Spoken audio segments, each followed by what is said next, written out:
I never thought I'd see the day when my own brother would try to cut me out of my family.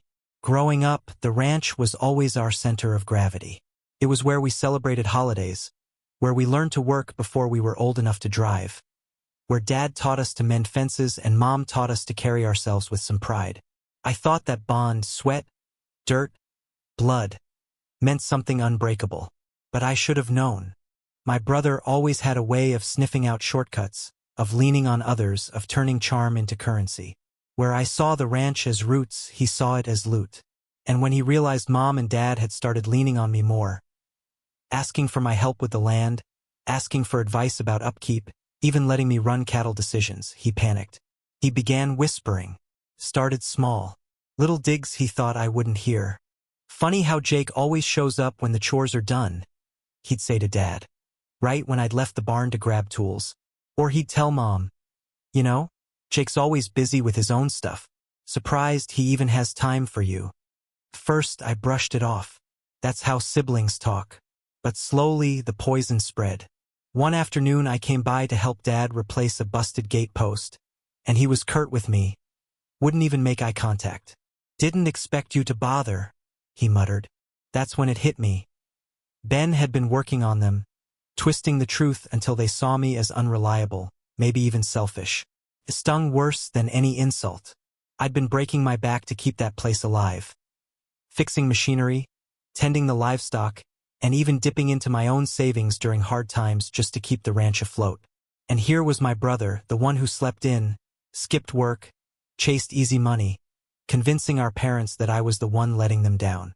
The wedge he drove was slow, deliberate. Mom stopped calling me for recipes when she canned. Dad stopped asking me to double-check the accounts. Conversations grew shorter, colder. I'd find out about family dinners after the fact. And every time I caught Ben's smirk, I knew he was savoring it. But here's the thing about poison. It doesn't always work the way the one pouring it expects. Because as the weeks turned into months, as I noticed the distance, I also noticed something else. Small cracks in my parents' trust for Ben. He'd forget to show up when he promised he'd take Dad to the feed store. He'd borrow money and never pay it back. He'd talk big about future plans for the ranch, but never lift a hand to fix what was broken. The more he pushed them away from me, the more his own laziness became undeniable. And that, ironically, is what brought me closer to my parents again. First, it was awkward.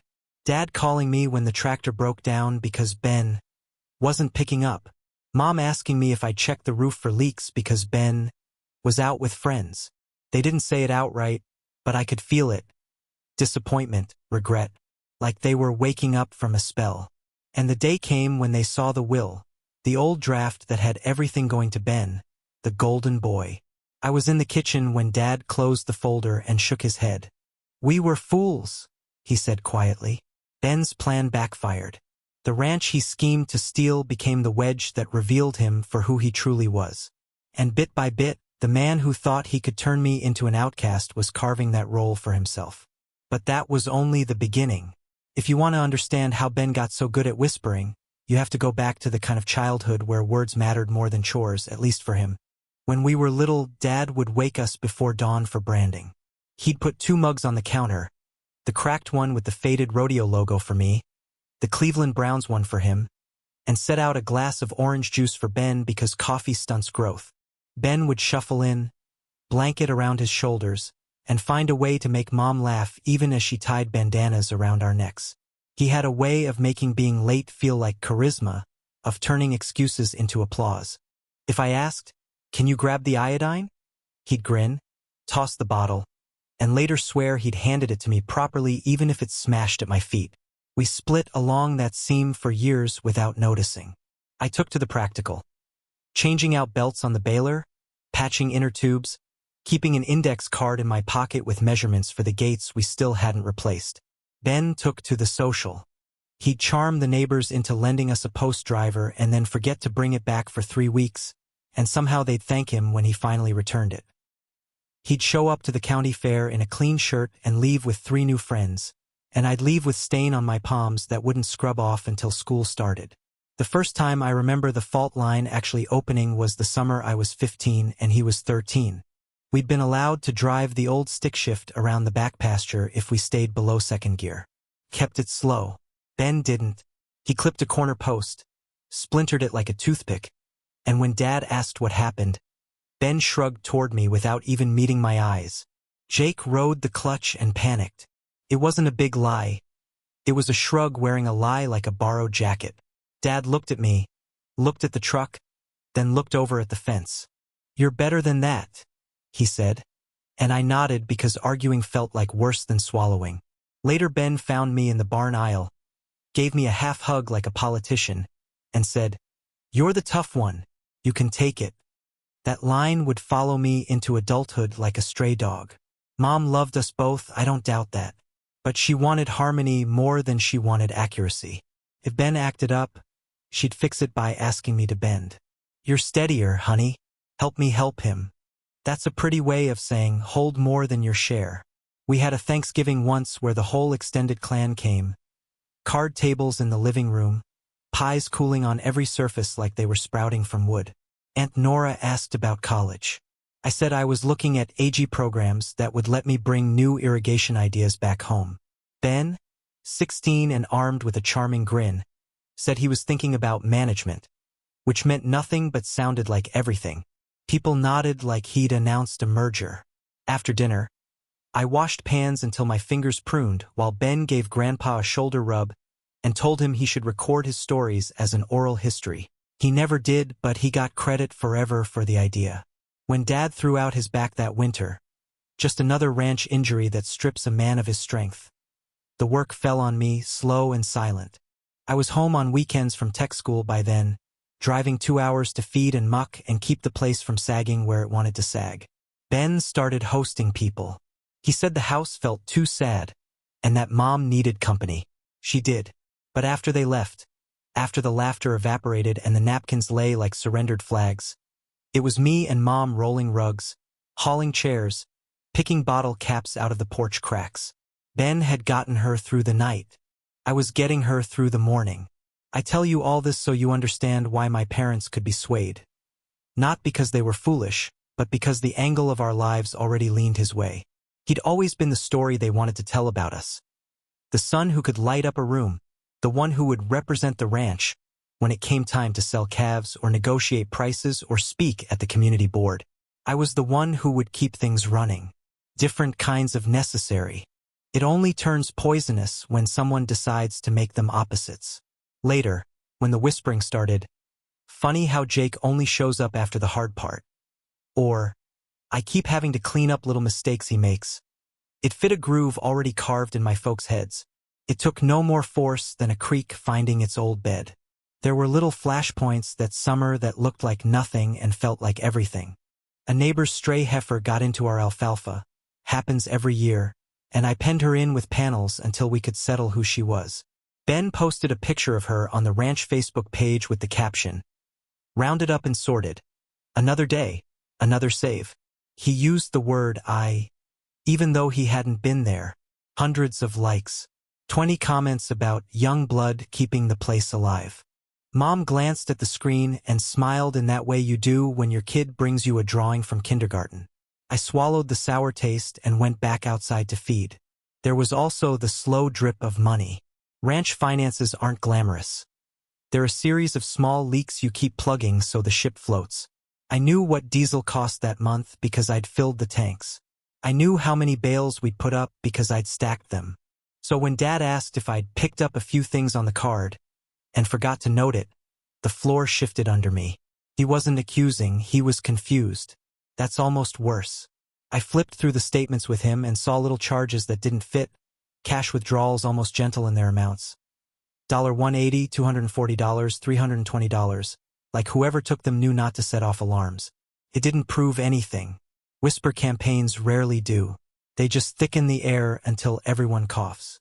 I went to the old cottonwood after that, the one down by the gully that loses a limb every other storm and somehow stays standing. I put my palm on its bark and felt how the wind rattled the leaves into a kind of applause they didn't mean. I didn't pray. I don't do that much. I just asked myself the question Dad used on me when I was 12 and wanted to quit football. Who are you trying to be? I didn't want to be the son who fought his brother like coyotes over a kill. I didn't want to be the son who let lies stand because he hated conflict. Somewhere between those two poles was a man I could live with. The next few weeks I tried a different tack. I showed up loudly. Not online. In ways that cut through fog. I scheduled the farrier and paid him in front of Dad. I changed the hydraulic fluid on the loader and left the receipt on the kitchen table with a note. All set through October. I invited Mom to ride fence with me, put her in the passenger seat, and let her see the sagging wire I stapled back into place. She doesn't care about line items, but she understands mornings and effort. We didn't talk much, but when I hopped back in after tightening a brace, she touched my wrist in that small, involuntary way she does when she's moved. "Your father hates asking," she said, not looking at me. It was as close to an apology as she could get while keeping her balance on the tightrope between her boys. Ben noticed the shift. He pivoted to what he does best, making the room feel like his. Sunday supper. He'd show up with a pie from the fancy bakery in town, kiss Mom's cheek, pour Dad a beer, and tell a story about running into the county commissioner at the gas station and how they chatted about water rights pressure. He said the phrase "the way you drop brand names." Dad perked up. Then Ben would glance at me and add, "We talked about how some folks don't understand the politics of land use." He never said you. He didn't have to. I could feel myself wanting to take the bait, to debate the difference between performative awareness and actual work, to pull out spreadsheets like weapons. Instead, I told them I'd priced a new gate and found a used one in good shape for a third of the cost. Dad's good landed in the room like a stamp. Ben smiled so politely it hurt.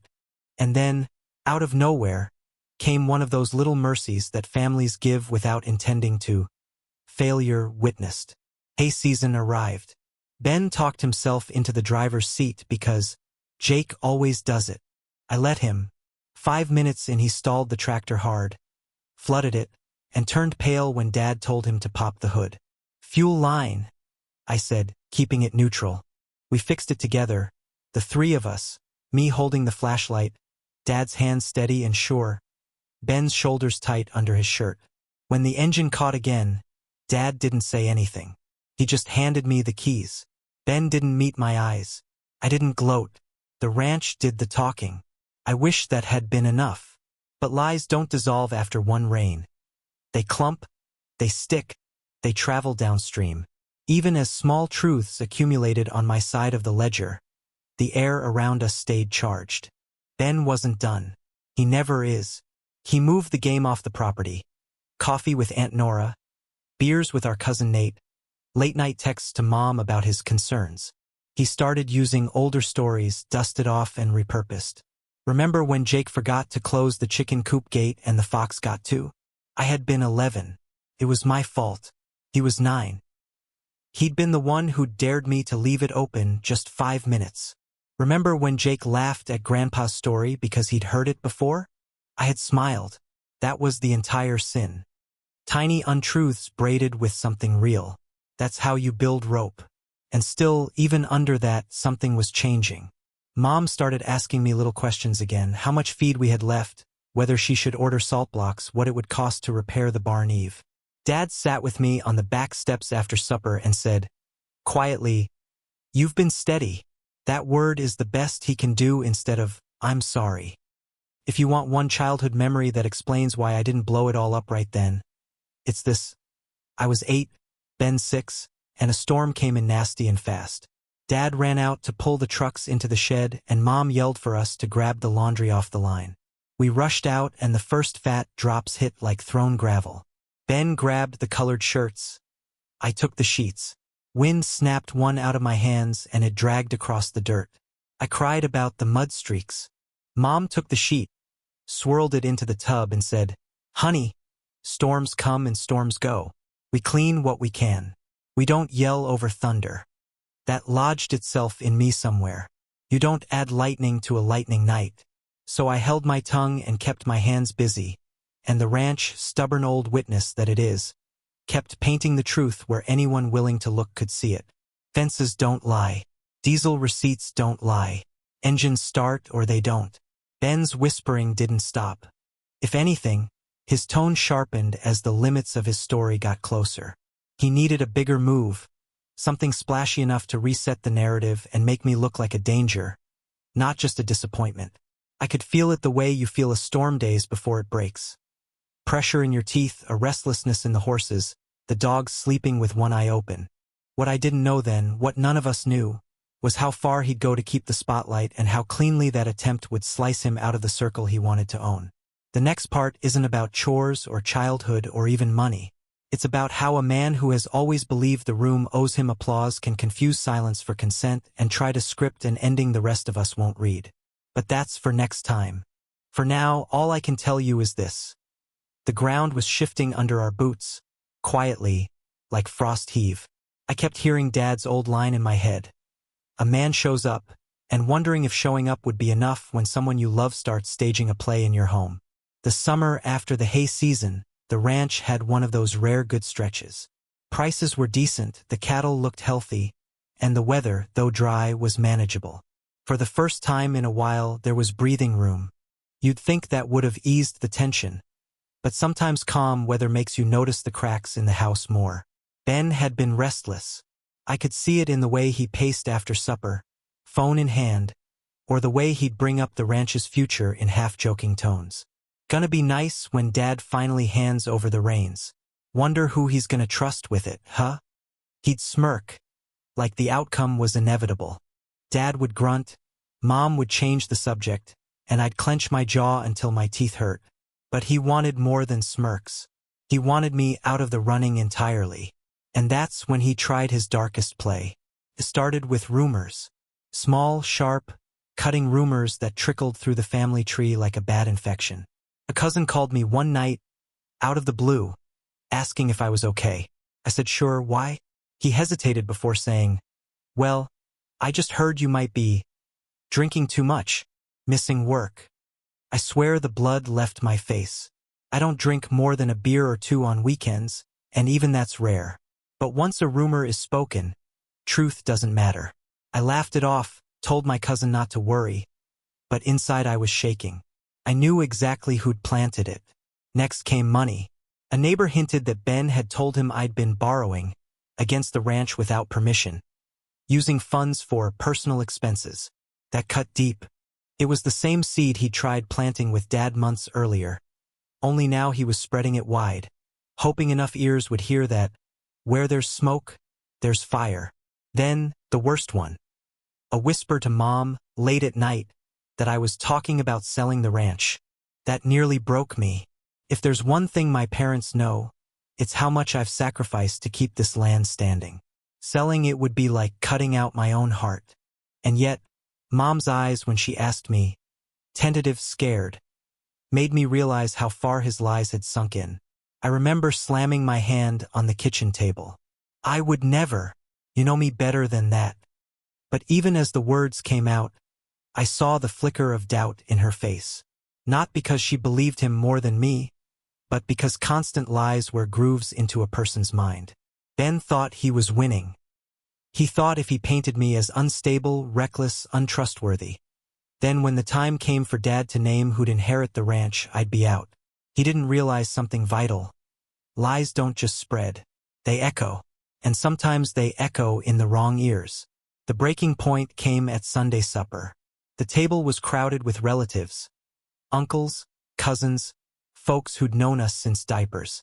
Ben leaned back in his chair, smiling that politician smile, and said, you know, it's a good thing Dad's still around to keep the books straight. Lord knows Jake's not exactly the most reliable with finances. He said it like a joke. Everyone laughed nervously, but Dad didn't. He set down his fork, slow, deliberate, looked at Ben, then at me, then back at Ben. Explain that.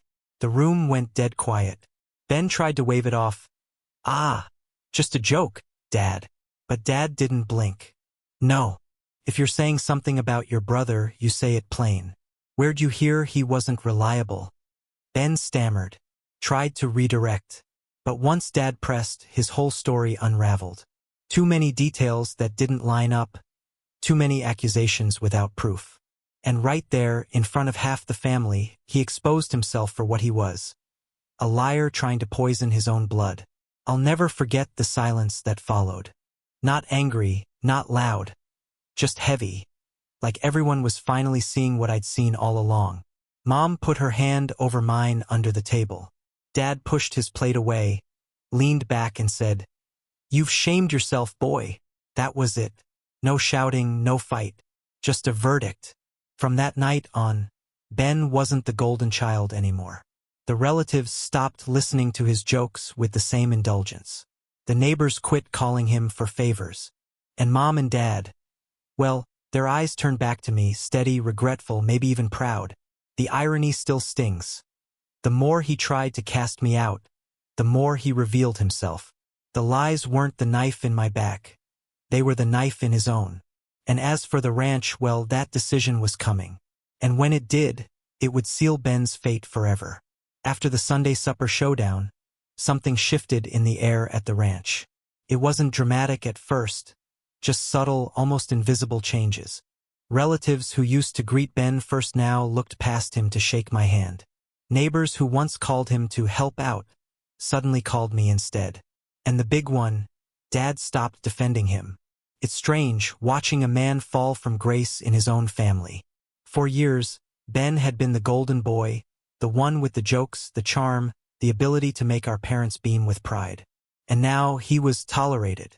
He still showed up, still hovered around the edges of conversations, but it was like he'd lost his spotlight. And he hated it. He tried clawing it back. Oh, did he try? One afternoon he brought Dad a brand new pair of work gloves, wrapped in paper like a birthday gift. Dad just said, "Thanks," and went back to tightening bolts on the gate. Another time he came over with dinner from a fancy restaurant, setting it out on the table like he was hosting. Mom smiled politely but kept eating the chili she'd made. I should have felt triumphant, I guess. But the truth is, I felt tired. Years of fighting lies had worn grooves in me. What I wanted wasn't to see Ben humiliated, I wanted peace. But peace doesn't come easy when someone's pride is bleeding. The real turning point came in late autumn. The leaves were down, the mornings frosted, and Dad asked me to sit with him in the den. He had the old metal lockbox on the table, the one where he kept deeds, bonds, and, most importantly, the will. "I want you to read this," he said, sliding it across. I opened it. The document inside was familiar. I'd seen an earlier draft years ago, back when everything was simpler. It left the ranch entirely to Ben, with some savings set aside for me to pursue my own path. At the time, I hadn't thought much of it. Ben was the face of the ranch, the one they thought would carry it forward, and I was the quiet one who fixed things in the background. I'd made my peace with that. But now the language was different.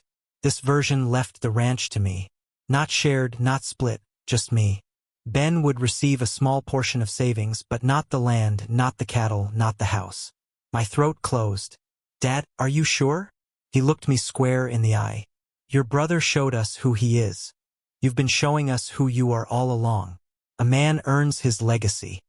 I sat there with the paper trembling in my hands, knowing what it meant. Not just money, not just property, this was home. This was generations of sweat and calluses, a lifetime of dawn chores, storms weathered, fences built. And it was being placed on my shoulders. Mom joined us then, her hand resting on my arm. "We should have seen it sooner," she whispered. "We let ourselves be blinded. You've been steady, Jake. Always steady. That's who this ranch needs." It was the closest she'd ever come to admitting regret. And Ben? He found out a week later. I wasn't there when Dad told him, but I heard the aftermath. His shouting carried clear across the yard. Rage, disbelief, betrayal. Words like unfair and rigged rattled the windows. At one point, I thought he might come storming into the house after me, but he didn't.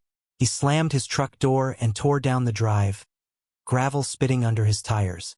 The fallout spread fast. Relatives who'd once humored him now shook their heads, muttering about wasted chances and burned bridges. The neighbors stopped asking about him altogether. Slowly, painfully, he became what he'd tried to make me, an outcast. And me, I should have felt victorious. But victory felt heavier than I imagined. I walked the pastures the next morning, frost crunching under my boots, and realized the ranch was mine to carry now. Every decision, every debt, every storm, mine. The $1 million he lost wasn't just numbers on a page. It was the life he'd planned for himself. And the bitter irony? He lost it by trying to steal it. The rope he thought he was pulling around my neck had been wrapped around his own. And when my parents cut it, they let him fall. The day after Ben found out about the will, the ranch was quiet in a way I'll never forget. No birdsong, no tractor noise, just silence. Mom was at the kitchen sink, her shoulders rounded, staring out at nothing. Dad sat at the table with his coffee untouched. Felt like the whole house was holding its breath. By noon, Ben showed up. His truck rattled into the driveway, the door slammed, and he stormed in without knocking. His face was red, his voice already raised. "You're really doing this?" he barked. "You're really cutting me out like I don't exist?" Dad didn't flinch. He just looked at him the way you look at a bull trying to push through a fence. Steady, immovable. "You exist, son. But you don't live up to what this land needs." Ben's eyes flicked to me then, sharp and bitter. "This is your fault. You poisoned them against me." I felt something inside me snap. Years of swallowing my anger, years of taking the blame, years of holding my tongue to keep the peace. They all boiled up at once. I stood, my hands shaking but my voice steady. "No, Ben. You did this to yourself. You lied. You stole. You turned everyone against me. And for what? To play king of a place you never wanted to sweat for? You thought charm was enough. It isn't. Out here you show up or you don't. And you didn't." For a second, I saw the mask slip. His eyes went glassy, his mouth tight, like maybe he knew I was right. But just as quick, the anger came back. He muttered something about leaving, about never setting foot on the ranch again, and then he was gone. The dust from his truck tires lingered in the air long after the sound faded.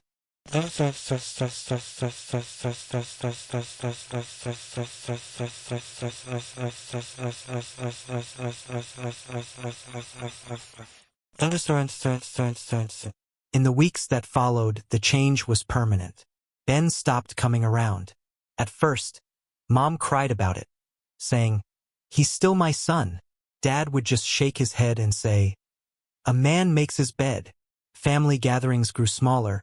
He quit showing up to holidays, birthdays, even when cousins tried to include him. Slowly, the invitations stopped. Word spread, as it always does in small towns. Folks knew about the will, knew about the falling out. And in a place like ours, reputation is currency. Ben's dried up. He became the story people told in hushed voices. The brother who tried to cheat his way into the inheritance and ended up with nothing. Me, I didn't gloat. Truth is, I carried more weight than ever. Running the ranch meant no shortcuts, no excuses. It was long days, sore muscles, and decisions that would echo for years. But when I walked the land at sunrise, I felt something deep in my chest. Like belonging, like roots. The kind of peace that comes not from winning, but from enduring. Mom and Dad grew softer with me after that. More grateful, more open.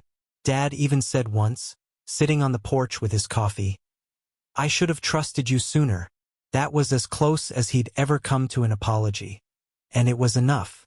As for Ben, he's out there somewhere, bouncing from job to job, never staying long.